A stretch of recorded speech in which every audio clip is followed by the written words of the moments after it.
de l'île au parfum du bol de Bouddha. On va faire rigoler Nina et Odile en même temps, puisque c'est le fameux Bouddha Bol dont on a parlé une fois. En tout cas, on voit ça dans... Alors, je sais plus dans quoi, on les regarde en Gadian Réunionnais.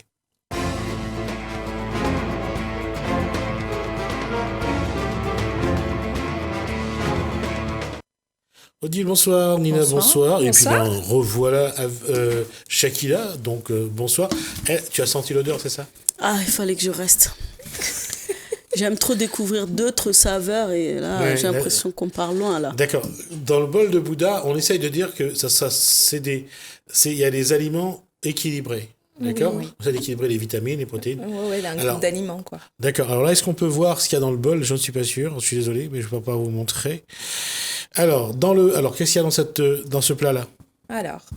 Alors on va commencer. Il y a des concombres, tout simplement frais. Après, on a coupés en lamelles. Ouais, coupés en lamelles, en bâtonnets même, on va dire.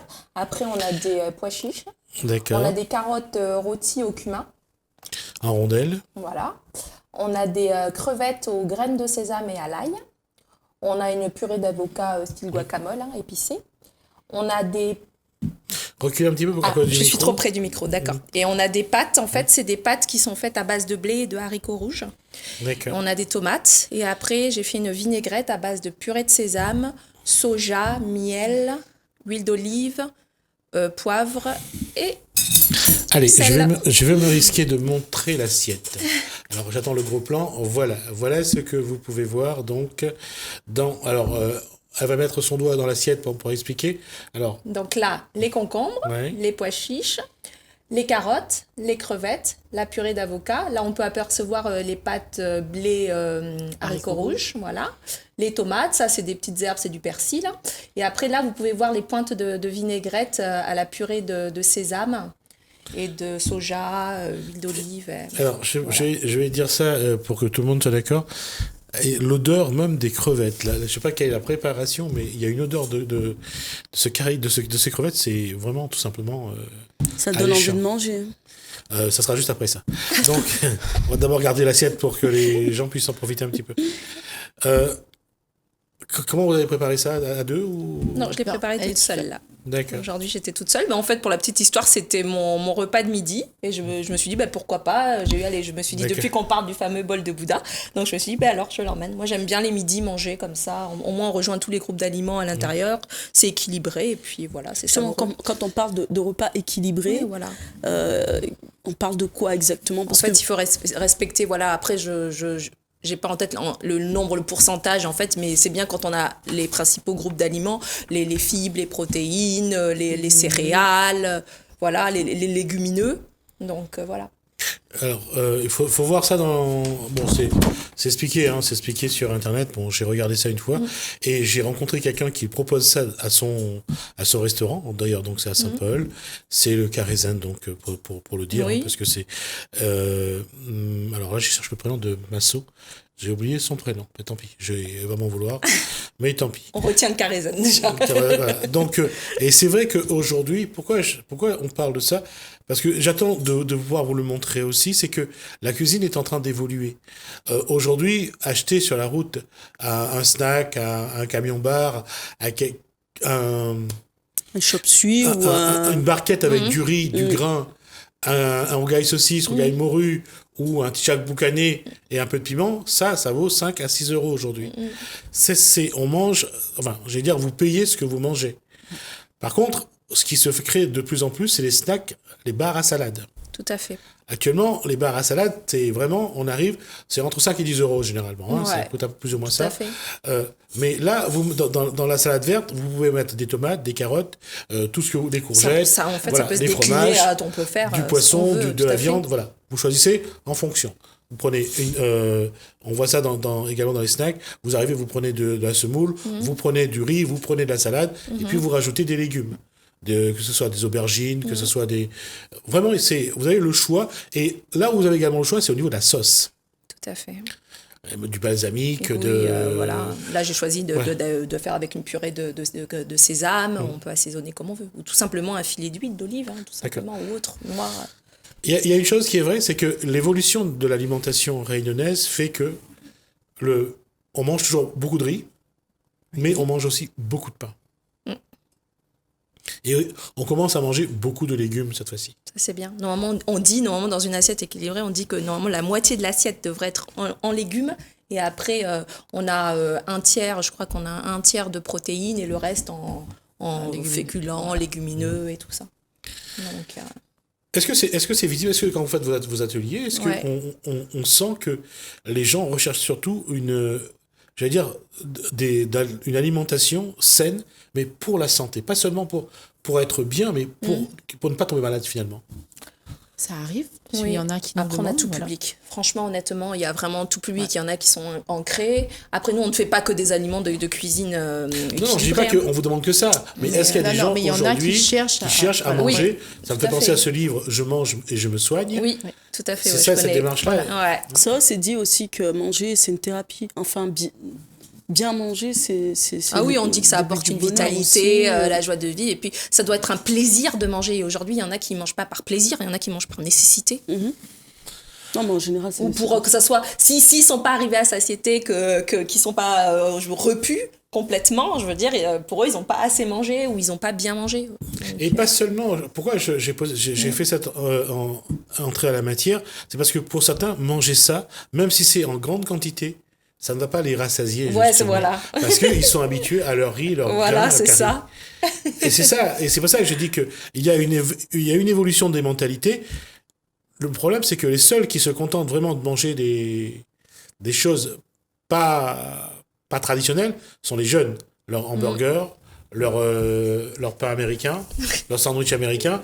Voilà. Eux, ils se contentent de ça. Mais du moins, pour les 2 premières heures. Parce qu'après, ils vont prendre une boisson sucrée. Ouais. Les sodas, une vraie plaie. Ou alors les crêpes à pâte de chocolat. Pardon? Des gaufres. Des gaufres. Voilà. C'est pour montrer qu'il y a ce qu'on appelle une logique de la malbouffe. Ou de la bonne bouffe. Parce que ceux qui mangent ça, ils auront peut-être faim après, mais ils iront chercher un fruit. Chercher un fruit, ou on peut... Moi, je ne suis pas pour bannir complètement les gaufres, les gâteaux, ce genre de choses. Moi, je pense qu'après, on dit que l'équilibre alimentaire se fait sur la semaine, en fait.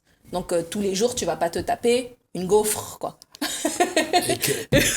Mais tu peux t'accorder de temps en temps ta petite gaufre, mais les fruits, après les fruits, ça reste un super goûter. La logique alimentaire, elle est là, c'est-à-dire dans le sens où s'ils peuvent manger une pizza, ils vont manger une pizza. S'ils peuvent manger une femme kush, ils vont manger une femme kush. Une calzone, un bagel, voilà, des trucs toujours qui restent dans une logique alimentaire. Jungle food, comme on dit. Voilà.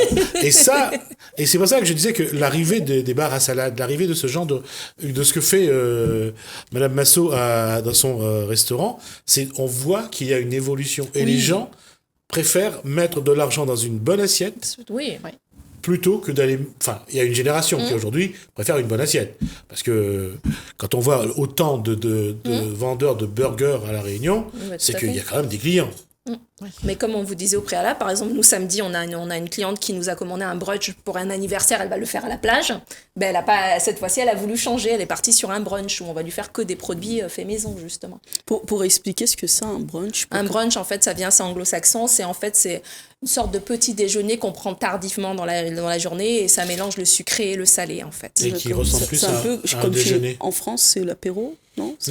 Non, parce que ça se passe le matin. Le brunch, c'est un peu avant midi, surtout. C'est avant midi, c'est souvent 10h30, 11h, et on y trouve le sucré et le salé. C'est-à-dire qu'ils essayent de prendre un très bon petit déjeuner qui ressemble aussi à un déjeuner. Voilà, et donc après on mange après à 4h, quoi. On ne remange plus à midi quand on a fait un brunch normalement, sauf si on a un grand appétit. Est-ce que, en mangeant un peu de ces repas modernes, est-ce que vous pensez que peut-être ça va à un moment donné faire en sorte qu'on va laisser le curry poulet, le rogaille. Est-ce que ça va... L'objectif n'est pas de laisser le curry poulet.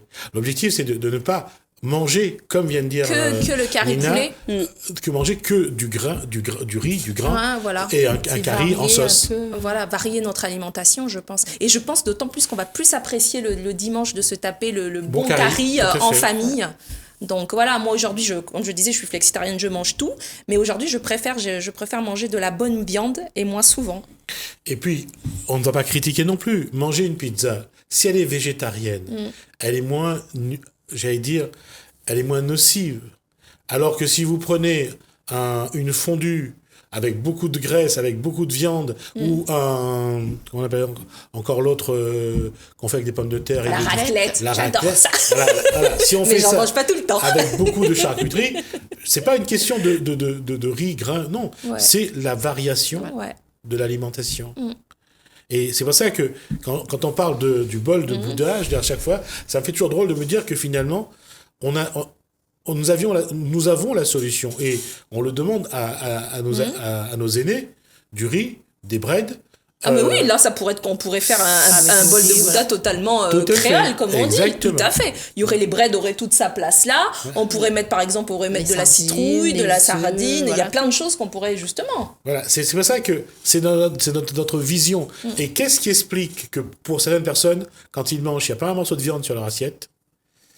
Voilà, la question elle est là en fait, c'est savoir est-ce que les gens, parce que toute la semaine on mange et on mange souvent de la viande, parce que je pense que on en parle aussi en ce moment, c'est de réduire la consommation de viande. Ouais. Est-ce qu'il y a moyen, à travers ce que vous proposez comme repas, est-ce qu'il y a moyen de faire en sorte de faire changer les mentalités pour éviter de manger trop de viande? Ça, on peut essayer de réveiller les consciences et tout ça, mais après ça, c'est un travail qui est totalement personnel. Ça, je pense que ça, on peut être répété et tout ça. Moi, avec mon mari, généralement le midi, les enfants, ils sont à l'école. Nous, généralement, le midi, on va manger ces poissons ou produits de la mer, quoi. Généralement, le midi, la viande. Moi, j'ai un fils, mon ado, on parlait d'ado, qui lui est carnivore à fond. On se dit, on réserve la viande le soir parce qu'on sait qu'il a mangé à la cantine ou à la cafette et qu'il n'aura pas eu une alimentation équilibrée à ce moment-là. Mais je préfère, surtout la viande rouge. Hein. Après, la viande blanche et tout ça, c'est une autre histoire. Mais la viande rouge, je préfère manger rarement, mais de la viande de bonne qualité. Et j'allais dire, il ne faut pas non plus empêcher quelqu'un. Il y en a qui sont vraiment... en français, ils appellent ça de la bidoche. Ils veulent de la bidoche. Un steak qui soit épais comme ça, et à la rigueur cuit tellement bien que c'est bleu. Moi, je suis une mangeuse de viande bleue, par exemple. Moi, la viande, il faut qu'elle soit bleue. Si elle n'est pas bleue, j'aime pas la viande rouge. Parce que cuire une viande à ce niveau-là, c'est bien faire en sorte que les graisses s'en aillent un peu, que ce soit bien cuit aussi bien à l'extérieur qu'à l'intérieur. C'est pour ça que je disais qu'après, c'est une question de... Imaginez, je veux dire, des pâtes avec du fromage, du bon fromage, hein. Tout à fait. Pas n'importe quoi, mais de la bonne pâte. Mais c'est d'alterner. Le problème, c'est ça à La Réunion, c'est les gens achètent dans l'idée de ne pas avoir à cuisiner et ou le moins possible. Malheureusement. Alors que c'est de l'organisation, hein. Je sais pas si vous avez vu, je suis venue, j'avais mis tout, j'ai monté l'assiette sur place, j'avais tout mis dans des petits pots en verre en fait. Donc ces ingrédients, on peut très bien les faire la veille, on prépare tout dans ces pots en verre ou on le fait pour 3-4 jours et puis après on fait que de l'assemblage et on a à ce moment-là son plat. Est-ce que vous pensez qu'un jour vous allez pouvoir faire des plats où on retrouve la culture, par exemple, mahoraise ou comorienne qui mange beaucoup de féculents et ça, et l'indienne, chinoise. On peut décliner un Bouddha bol, un Bouddha bol oriental, un Bouddha bol créole, un Bouddha bol asiatique. De l'océan Indien. On peut mettre du fruit à pain pour La Réunion, on peut mettre des bananes pour Mayotte, on peut mettre autre chose pour Maurice. Rien n'empêche. Ou alors mettre du poisson pour les Seychelles. Parce que les Seychelles, c'est ce qu'ils ont. Voilà, chacun. Qu'est-ce qu'on peut mettre? On peut mettre de l'autruche, parce qu'il y en a à Madagascar. Chacun peut apporter quelque chose dedans. Je crois c'est ça aussi la force de la cuisine, c'est le mélange, c'est le métissage. Ça, on retrouve beaucoup ici à La Réunion. Mais en plus des chauves-suis, la cuisine réunionnaise est métissée. Voilà, cuisine réunionnaise est métissée, justement. Le fameux riz cantonais réunionnais, ça n'existe même pas en Chine. Voilà. Encore moins à Canton, d'ailleurs. Riz cantonais. Comme on va parler justement, on parle de saveurs et tout ça, moi je vous avoue que la première fois que je suis allée, moi j'aime beaucoup la cuisine asiatique. Je suis allée dans un restaurant, je sais plus si c'était thaïlandais ou je sais plus. Moi je m'attendais à manger de la cuisine thaïlandaise. J'ai été déçue que dans ce restaurant thaïlandais, on me demande si je voulais des grains. À un moment donné, quand tu vas manger thaïlandais, t'as envie d'avoir les saveurs thaïlandaises. Je vais manger créole, j'ai envie d'avoir les saveurs créoles. Je vais manger italien, j'ai envie de manger italien. On peut utiliser les ingrédients, mais gardant l'essence même des recettes, quoi. Je veux dire, comme si tu vas manger un curry et puis finalement ça ressemble pas à un curry, ça ressemble, j'en sais rien, je sais pas à quoi, mais... Regarde dans le jardin du mari d'Odile, je veux dire que c'est des produits locaux qu'on va avoir. Tout à fait. Et quels sont les produits qu'on peut manger actuellement là? Bah, nous, c'est que des fruits, là. Et après, là, c'était quand il m'a ramené des patates chouchou vendredi. Ouais. Ah. Et qu'est-ce qu'on fait avec... Les patates chouchou, on fait beaucoup de choses. On peut faire des chips, des gâteaux au beurre. On peut le mettre dans un curry poulet, dans un curry peut même porc, le mettre dans D'un le Buddha boudabol. Bowl. Mais de toute façon, comme on t'avait dit, on va travailler justement des salades qui vont commencer là à partir du 8 et on va avoir chaque semaine on va proposer une série il y aura salade, on parlait des bagels justement, nous ça va être des buns, ça ressemble, le bagel il y a juste le trou au milieu justement, on va travailler on peut manger un buns et choisir ce qu'on met à l'intérieur, on va travailler des tartines aussi, les tartines c'est dans l'air du temps. Et il y aura 2 desserts aussi, des desserts faits maison, on va privilégier ça. Parce que il y a une chose qui est vraie aussi, parce que vous et bien sûr les autres, ceux qui font de la cuisine, vous êtes en train de faire évoluer cette cuisine rayonnaise. Oui. On essaie du moins. Parce qu'aujourd'hui, il y a le retour du cambar, il y a le retour du songe, il y a le retour du conflore, il y a tout ça, c'est le songe pâté. Bah, je ne sais pas si vous avez vu le dernier scandale concernant la cuisine. C'était dans une émission en France. Ah oui, les bichiks. Ah oui, le fameux bichik. Ah, ça a fait quick, ça. Ça a fait un quick, mais moi je dis que c'est moi perso, je vais être honnête, je trouve que c'est une fausse polémique. Parce qu'aujourd'hui, on nous présente des escargots, on présente des cuisses de grenouille à certaines personnes, ils auront tout de suite une révulsion. Quand c'est pas ta culture, tout de suite, quand tu connais pas, tu es surpris. Donc, après, c'est vrai que les commentaires... les commentaires seraient pareils, honnêtement. On aurait pu s'en passer, je pense. Je crois qu'à chaque fois, on fait une tempête dans un verre d'eau. Moi, je pense aussi pareil. Pourquoi ? Je veux dire, quelqu'un a le droit d'avoir son regard, d'avoir sa façon de regarder les choses. Ce qu'on n'aime pas, on n'aime pas. On me présenterait des lombriques à manger, j'aurais du mal. Moi, je ferais un commentaire des lombriques. Moi, perso, je ferais un commentaire. Pourtant, je suis dans la cuisine. En 2002, il y avait la Coupe du Monde au Japon et en Corée du Sud. Ils pressaient les chiens pour faire du jus. Imagine de quoi imagine quand on se faire du jus de chien. Non, mais du jus de quoi ? De chien. Je l'ai pressé. On pressait le chien. Voilà, donc je pense que ça peut être... Là, je pense que les défenseurs des animaux, comme un créneau... Mais de quel droit on va aller embêter les Sud-Coréens ou les Japonais dans leur tradition ? C'est les habitudes alimentaires. Ils ont le droit d'aimer ça. C'est comme ceux qui vont en Thaïlande, à Singapour, quand ils se mangent des araignées frites. Des blattes. Ah, tu vois. Là, on va loin, là. C'est pareil pour, par exemple, les larves de guêpe. Moi, perso, c'est un truc, ça passe pas du tout.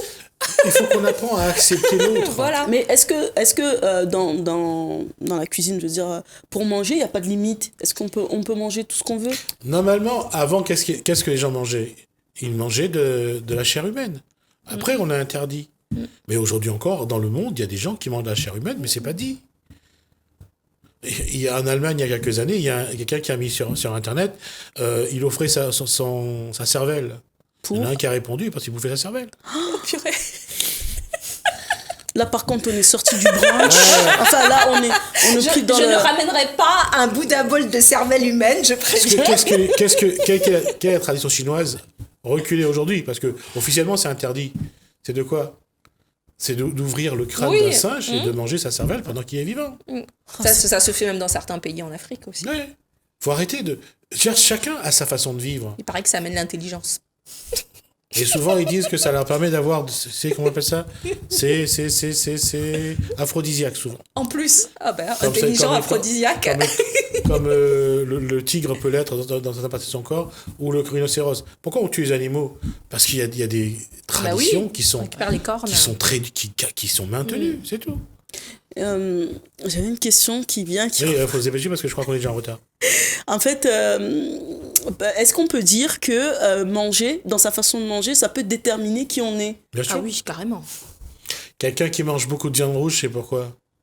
Des cannibales, non ? Non, c'est un homme de pouvoir. D'accord. Bon, dans ce cas, Cynthia, c'est une femme de pouvoir. Mon fils aussi. Voilà. On en parlera la prochaine fois. J'espère que j'ai pas trop débordé. Bon, c'est bon. Après tout ça, je vais devenir végétarienne. Merci Odile, merci Nina. Avec plaisir. En tout cas, vous avez vu le Bodabol. On essaiera de travailler un petit peu pour voir un peu comment faire évoluer la cuisine d'une manière générale, mais surtout, pensez toujours à ce que chacun a le droit de manger ce qu'il veut. Ouais, la prochaine fois, dans l'une des prochaines émissions, je ramènerai justement un boudabol aux saveurs créoles pour montrer qu'on peut manger un boudabol aux saveurs créoles. Je ne vous promets pas, mais si un jour on peut mettre un serpent sur ce plateau et le cuire, on essaiera de le faire. Merci à vous de nous avoir suivis. Il n'a pas précisé qu'un serpent, il peut très bien serpent meilleur. Tu cuisineras ça au départ. Merci de nous avoir suivis. Au revoir. Merci Lalaine, merci François, merci Sylvie, à bientôt.